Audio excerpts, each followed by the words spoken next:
Boa noite. Nossa penúltima semana de aulas, né? Faltam 3 encontros para o final da disciplina.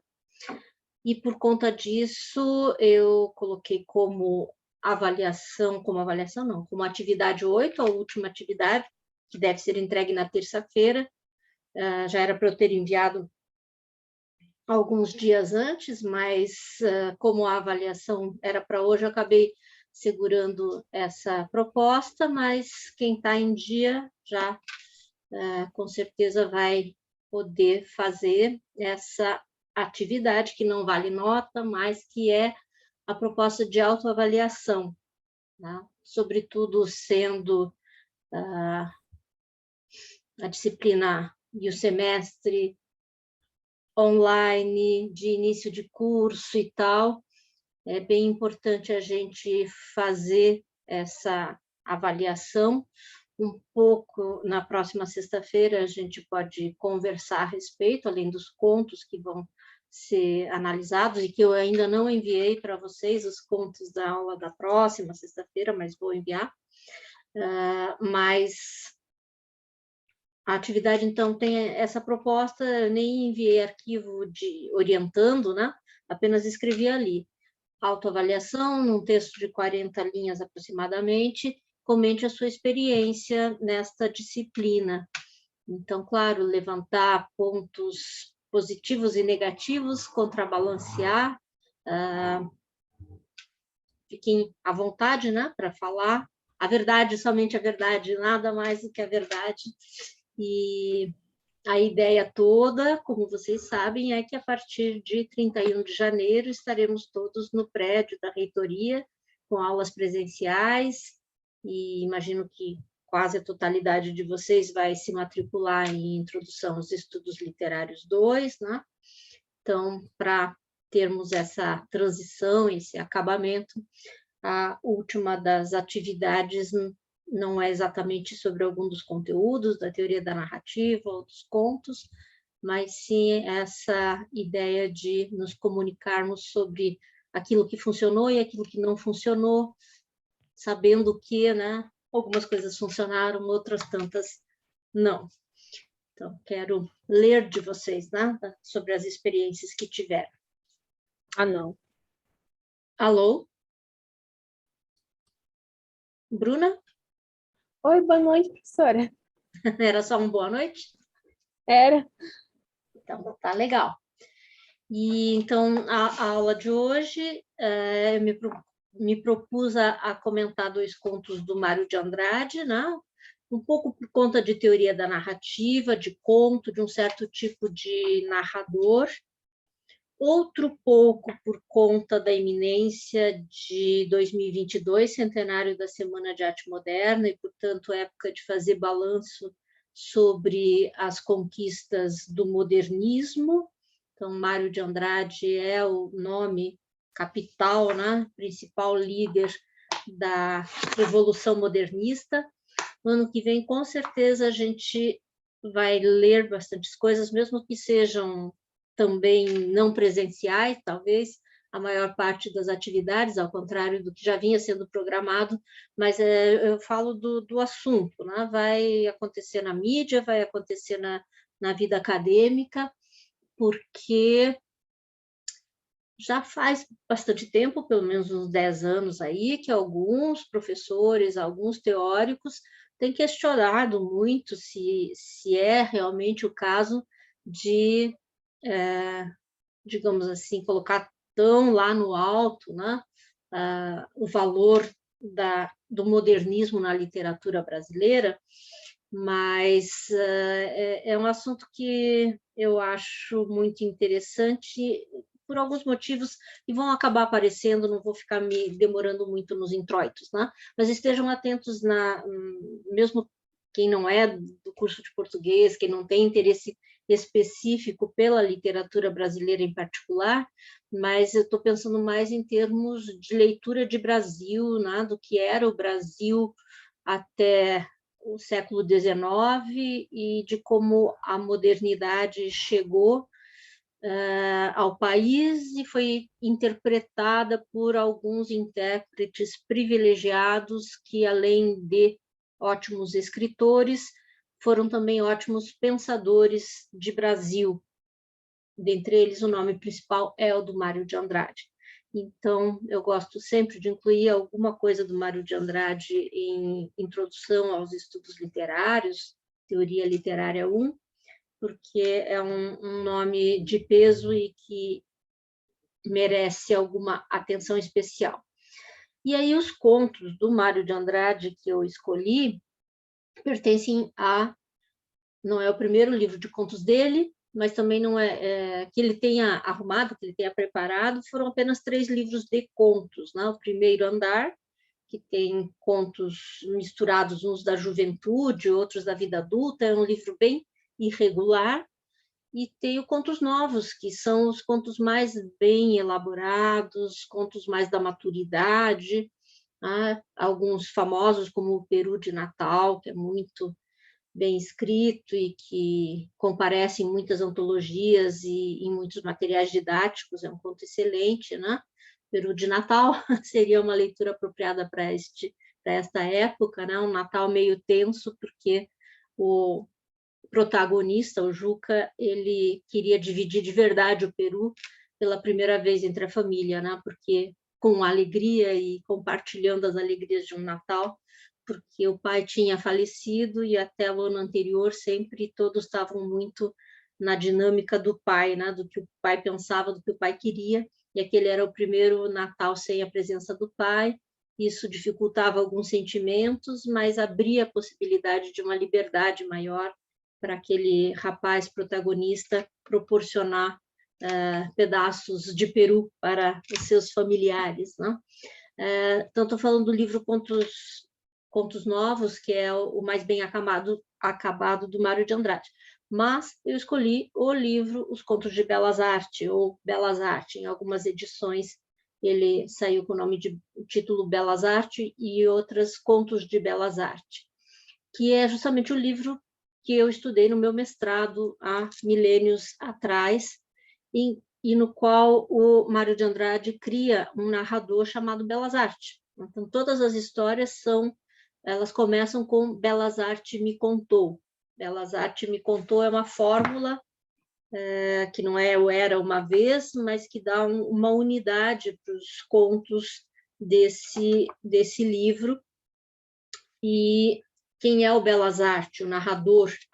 A história dele, como narrador, não aparece no próprio livro, mas aparece em crônicas de jornal, a gente tem acesso a isso, que o Mário de Andrade já colaborava para jornal como Malas Arte, fazia crítica de arte, isso nos anos 1920, começo na época da Semana de Arte Moderna mesmo, começo dos anos 1920. Os contos desse livro foram escritos nessa década e publicados só um pouco mais tarde, no começo dos anos 30. Mas alguns desses contos, inclusive, foram reescritos, foram escritos numa linguagem menos oralizante, menos modernista, portanto, e depois foram traduzidos, né? Aquilo que o Oswald de Andrade fez, eu lembro de ter comentado com vocês que ele fez isso com Memórias Sentimentais de João Miramar, né? O tema já existia, o assunto já existia, mas a escrita foi reformulada depois da incorporação de algumas dessas características relacionadas à chegada da modernidade na literatura nacional.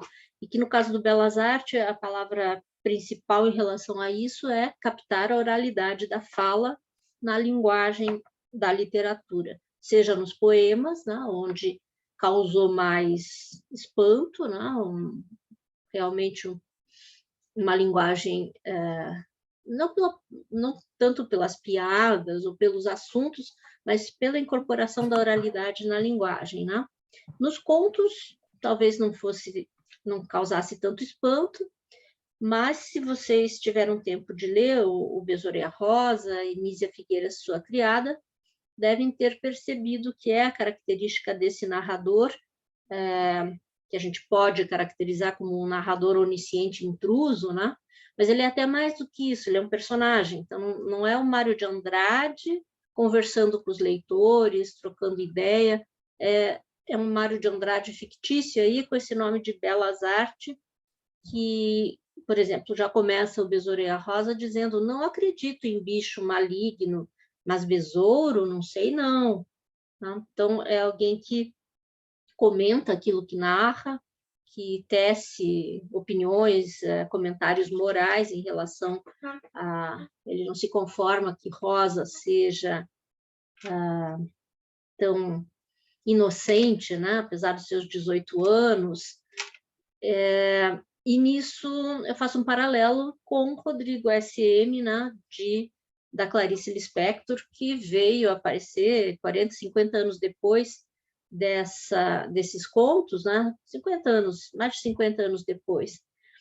E quando Clarice Lispector cria esse intermediário, né, entre ela e a Macabeia, com todas aquelas características que já foram comentadas, de alguém que pudesse se aproximar mais de uma moça sem muitas referências culturais, de uma moça muito pobre, sofredora, né, sem família.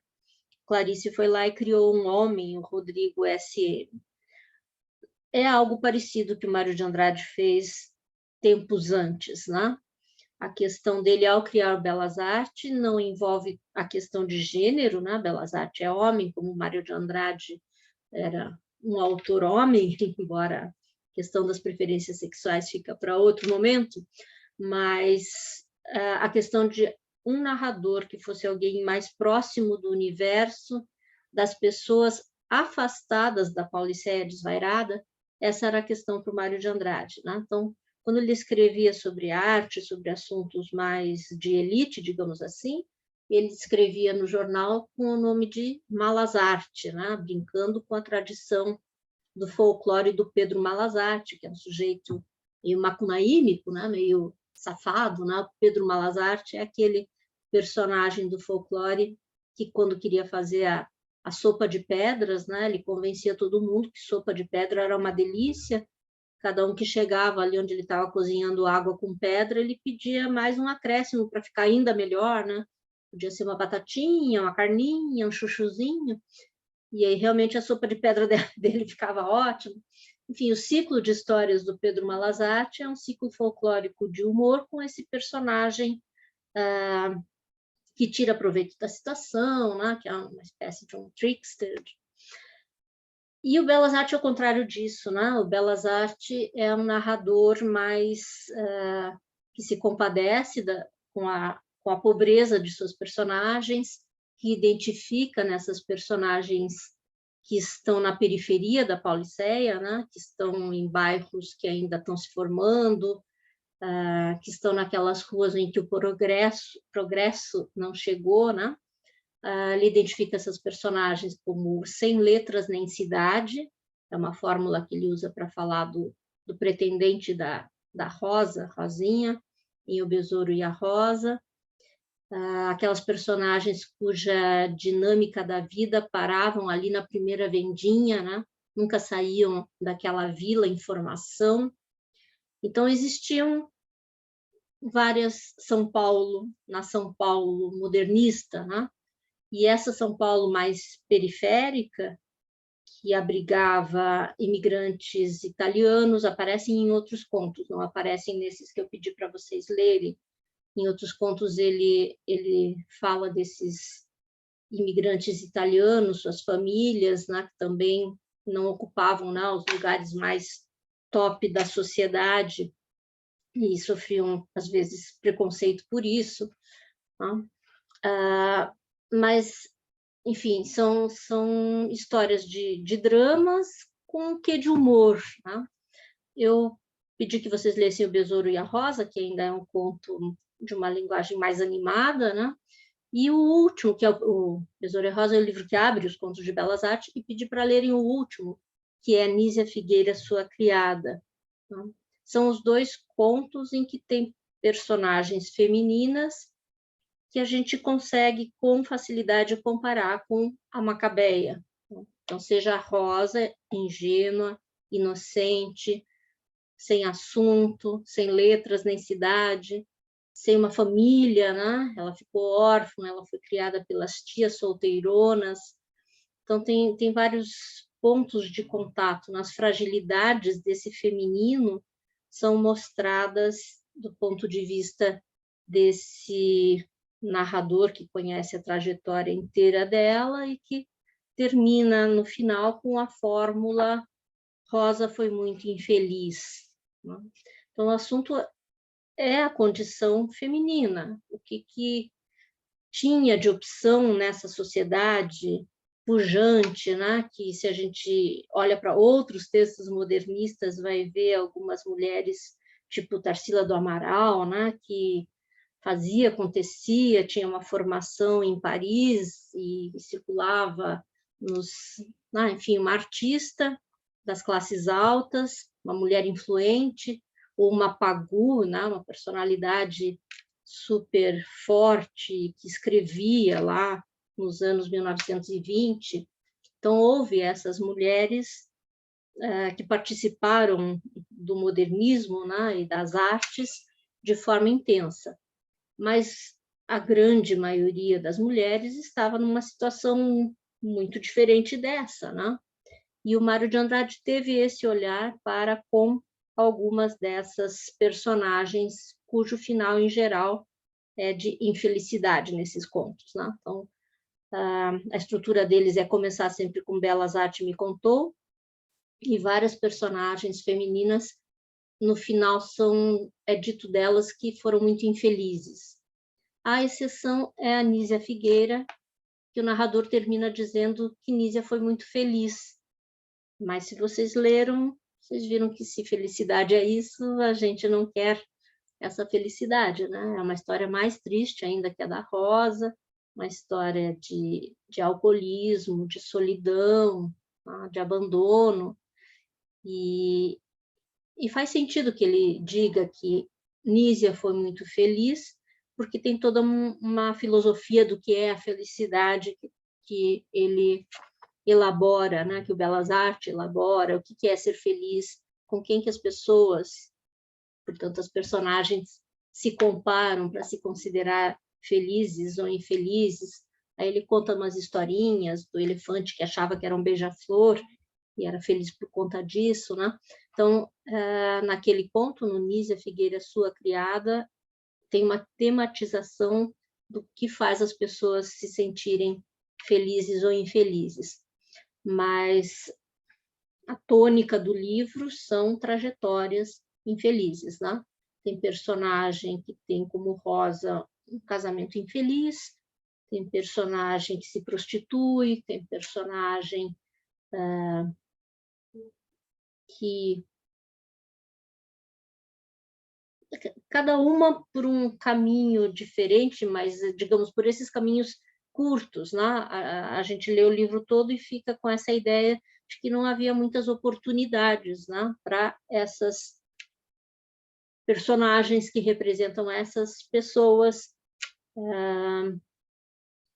nessa periferia da modernidade da cidade de São Paulo, né? Sobre o Besouro e a Rosa, eu vou ler um início aqui para tentar fazer perceber mais intensamente um pouco essa coisa dessa oralidade, dessa conversa do narrador com os seus ouvintes, supostos leitores, né? Então, começa lá, Belas Artes me contou. Não acredito em bicho maligno, mas besouro? Não sei não. Olha o que sucedeu com a Rosa. 18 anos e não sabia que os tinha. Ninguém reparara nisso. Nem Dona Carlotinha, nem Dona Ana. Entretanto, já velhuscas e solteironas, ambas 40 e muito. Rosa viera para a companhia delas aos 7 anos, quando lhe morreu a mãe. Morreu ou deu a filha, que é a mesma coisa que morrer. Rosa crescia, o português adorável do tipo dela se desbastava aos poucos das vaguezas físicas da infância. 10 anos, 14 anos, 15, afinal 18 em maio passado. Porém, Rosa continuava com 7, pelo menos no que faz a alma da gente. Servia sempre as duas solteironas com a mesma fantasia caprichosa da antiga Rosinha. Ora limpava bem a casa, ora mal. Às vezes se esquecia do paliteiro no botar a mesa para o almoço. E no quarto afagava com a mesma ignorância de mãe de brinquedo a mesma boneca. Faz quanto tempo nem sei, lhe dera Dona Carlotinha no intuito de se mostrar simpática. Parece incrível, não? Porém, nosso mundo está cheio desses incríveis.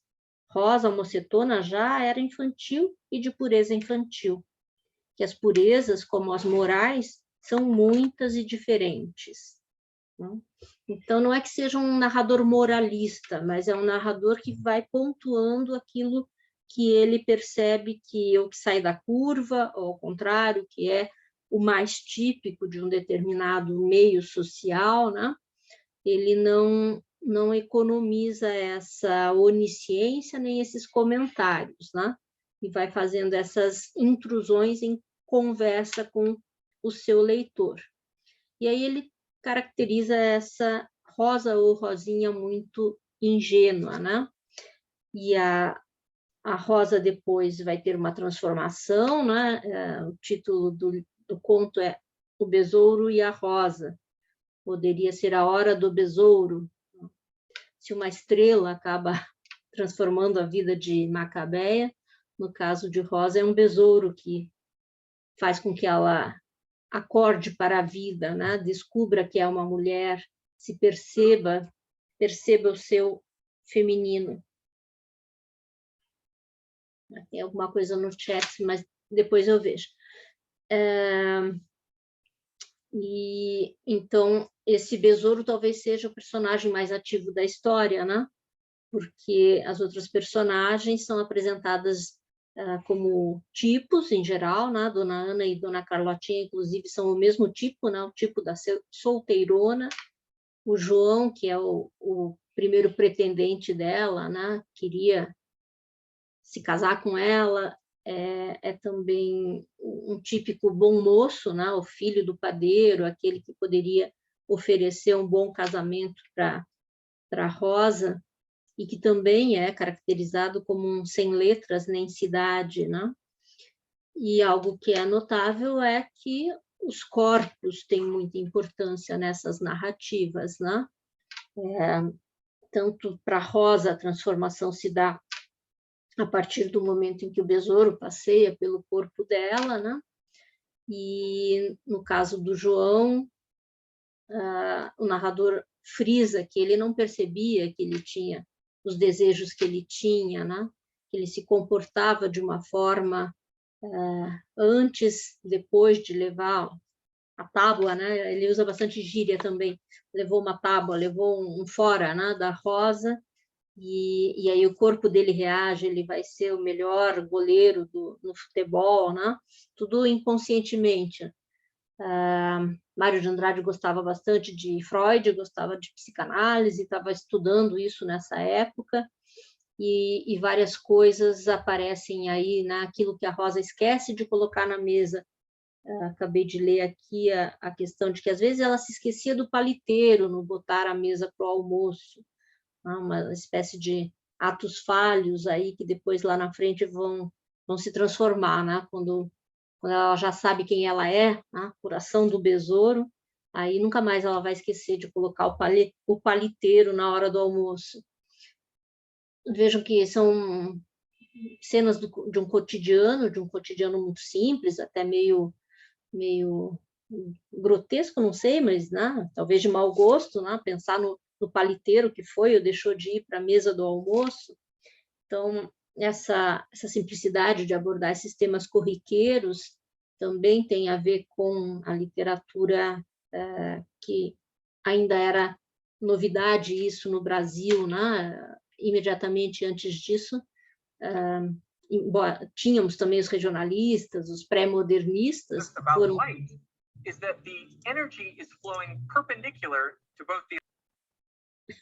Alguém está falando em inglês? Tínhamos, antes destes relatos, já o trabalho de um Monteiro Lobato, de um Lima Barreto, renovando a linguagem e se aproximando de algo mais capaz de comunicação com o público, mas o principal ali da virada do século XIX para o século XX, tinha o Machado de Assis escrevendo magnificamente, mas tinha toda uma constância de autores muito afetados, né? Aquela literatura sorriso da sociedade, do simbolismo, do parnasianismo, era algo muito menos comunicativo, muito menos direto, muito menos engajado, digamos assim, em mostrar as várias possibilidades, né, dos estratos sociais da nação. Então, eu não sei qual é o Mário de Andrade de vocês, mas pensem, por um lado, no Mário de Andrade do Macunaíma, com aquela fantasia toda, né, com aquele sujeito que era índio, tomou banho, virou uma mistura era um índio preto, né? E depois vai para a cidade já meio transformado em branco, né? Seus irmãos que representam cada um dos elementos da nacionalidade. Mas, enfim, Macunaíma é um livro escrito 5, 6 anos depois destes contos, e já tem uma coisa mais feérica, mais fantasiosa, né? Então, já é um outro Mário de Andrade. São muitos os Mários de Andrade que interessam para a gente pensar quando for o centenário do modernismo no Brasil. Ancorando ainda essas reflexões, né, do que tem de moderno e também daquilo que não é tão moderno assim, né? As fontes, onde é que repousa a criação desse narrador Belas Artes. O Besouro e a Rosa é um título que lembra muito fábulas envolvendo animais, os seres vegetais, né? Tem Raposa e as Uvas, né? Tem várias histórias, sejam mesmo Raposa e as Uvas é até uma fábula no pleno sentido da palavra de Esopo, né? Mas tem outras histórias folclóricas que o jumento e a velha, né? Tem esses pares se formam com frequência, se formavam nas histórias populares tradicionais. Então, tem um pouco disso no Belas Artes, né? De pegar um pouco do andamento das fábulas, mas para revitalizar, para fazer outra coisa com essa estrutura, né? Das histórias tradicionais, tem algumas passagens ali em que a Rosa vira quase que uma Cinderela, né? Ela se assusta com o pedido de namoro do João e ela vai chorar do lado das cinzas ali, não é bem assim que é descrito, mas é como se fosse a gata borralheira, né? Como se fosse a Cinderela nesse ambiente, por um lado opressivo, mas que é o único que ela conhece, né? Com aquelas tias que não chegam a judiar dela, ela é super apegada, tanto a dona Carlotinha, a dona Ana, ela tem medo de sair ali daquele ambiente familiar, mas o Belas Artes caracteriza esse ambiente como algo que era insuficiente para ela, né? Que não propiciou que ela se desenvolvesse, que ela acordasse para a vida, que ela soubesse que tinha um corpo, né? Ela estava ali cumprindo as tarefas, né? Ela era uma criada, na verdade, assim como a Nísia, Nísia Figueira se apresenta, Nísia Figueira, sua criada, ela se apresenta assim para o namorado, para o arremedo de namorado que ela consegue na narrativa, o Lemos, mas elas têm algo de criada no sentido de moças que acabam fazendo serviços em casa, né? A Nísia ainda trabalhava para fora, né? Fazia tricô para as crianças dos vizinhos, para Rufina vender na rua, né? A Rosa servia de companhia, cuidadora e empregada doméstica, né? É uma situação ali de agregada da casa, né? Que também é muito frequente, que tem a sua dignidade e tudo, mas o narrador denuncia tudo isso como muito redutor, né? Como algo que não possibilita que a pessoa se abra e perceba quem ela de fato poderia ser, né? Ela não era uma rosa aberta. No caso dela, depois que ela leva esse susto com o namorado pretendente, né, que chega e diz que quer se casar com ela e tal. Logo na sequência, ela se fecha ainda mais, né? E ela só vai se abrir quando uma noite aparece um besouro, e aí é importante perceber no conto assim, que ele é meio maniqueísta, né? No começo estava tudo de um jeito muito, muito negativo por um lado, né? Ela não sabia quem ela não conseguia economizar energias, dosar as energias, tem até uma matemática que o narrador coloca de usar uma boca ou dois braços, né? Depois do momento, a complicação é a chegada de João, né? Depois que João é botado para fora de casa, com os lamentos de Dona Ana e Dona Carlotinha, que até viram nele um ótimo rapaz para se casar com ela, né? Depois disso vai acontecer essa cena bem alegórica, que é, durante a noite, o besouro visitar a Rosa. Então, o narrador diz que depois que o João é dispensado, Rosa continuou limpando a casa, ora bem, ora mal, continuou ninando a boneca de louça, continuou. Essa noite muito quente, quis dormir com a janela aberta, né? Então, a preparação para o clímax é uma noite quente em que a Rosa decide dormir com a janela aberta. Rolava satisfeita, o corpo nu dentro da camisola e depois dormiu. Um besouro entrou. Zzz, pá! Isso também essas onomatopeias e tal dão uma refrescada, assim, uma animada no texto. Rosa, dormida, estremeceu a sensação daquelas pernas metálicas no colo. Abriu os olhos na escureza. O besouro passeava lentamente. Encontrou o orifício da camisola e avançava pelo vale ardente entre morros.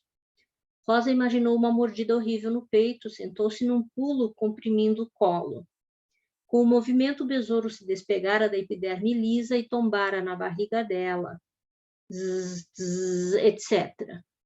Aí, nesse etc., o leitor imagina o que aconteceu. Rosa soltou um grito agudíssimo, caiu na cama se estorcendo. O bicho continuava descendo, zzz, afinal se emaranhou, zzz, zzz, estava preso. Rosa estirava as pernas com endurecimentos de ataque, rolava, caiu. Enfim, tem que chegar às tias, Dona Ana, Dona Carlotinha, para salvarem a Rosa desse besouro que tinha se fixado ali no corpo dela, né? E aí ela fica nervosa, eles recebem água com açúcar e tal. Enfim, toda essa alegoria, né? Para falar da perda da virgindade, e é algo que da rosa fechada para a rosa aberta, o Mário de Andrade usou a mesma alegoria em alguns poemas. Tem um poema em que ele diz assim: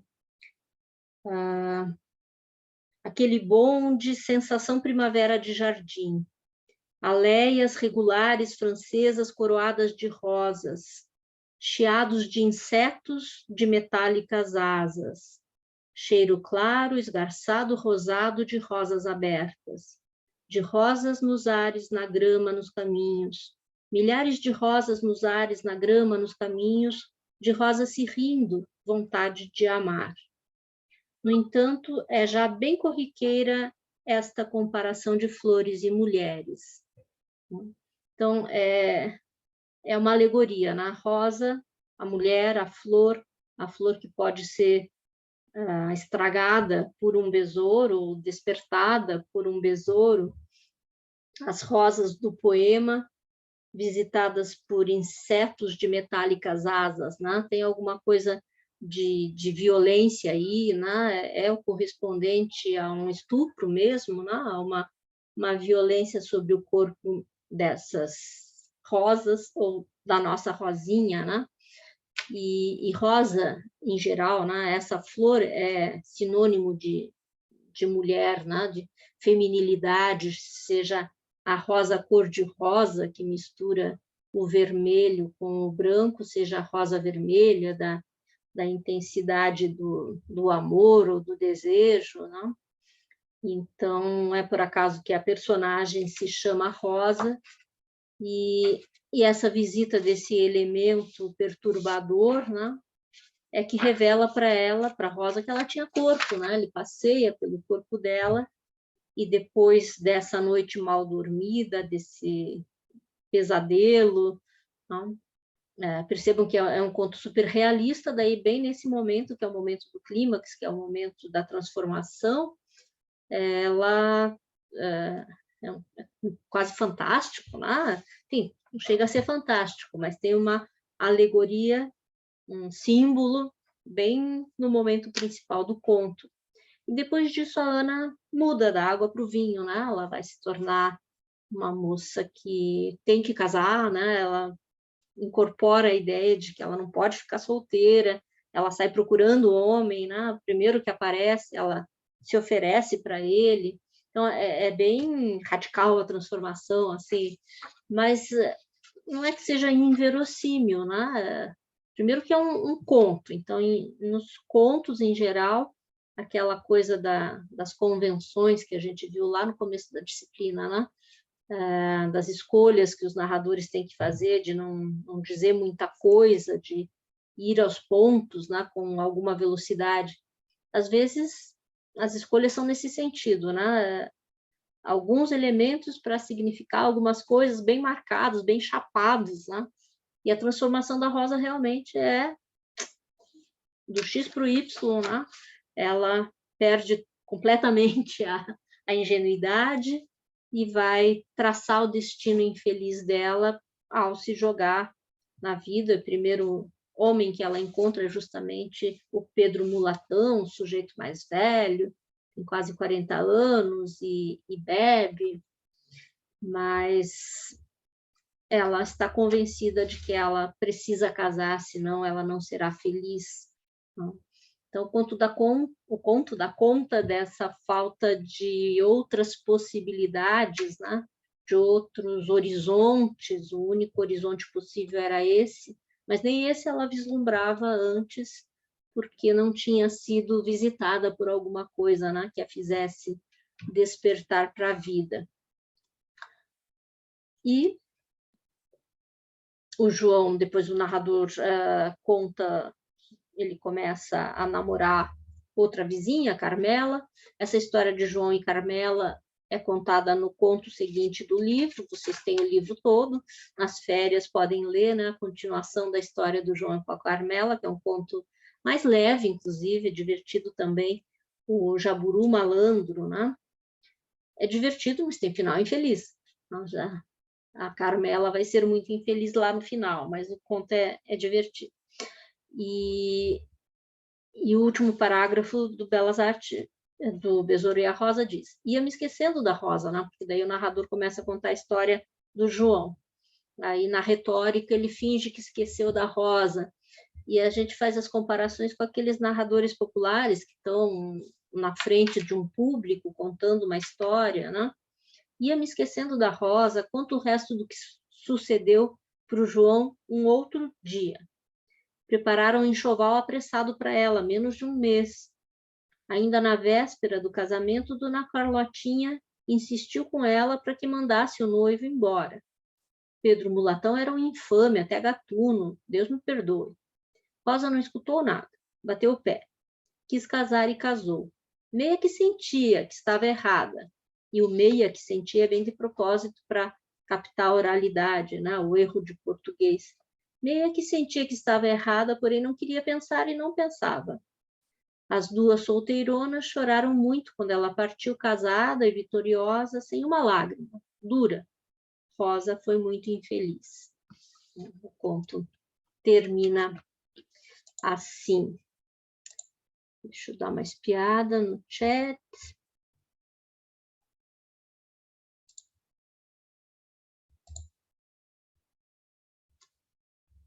Eu vi que tinha chegado alguma coisa, mas agora não vejo mais. Não sei se a pessoa apagou.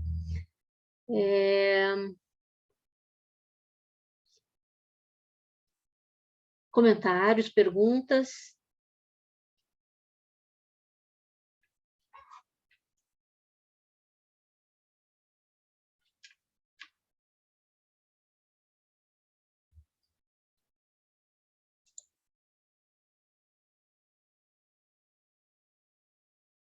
Hora da Pizza. Deixa eu desligar aqui, depois vou comentar um pouquinho sobre outro conto, mas queria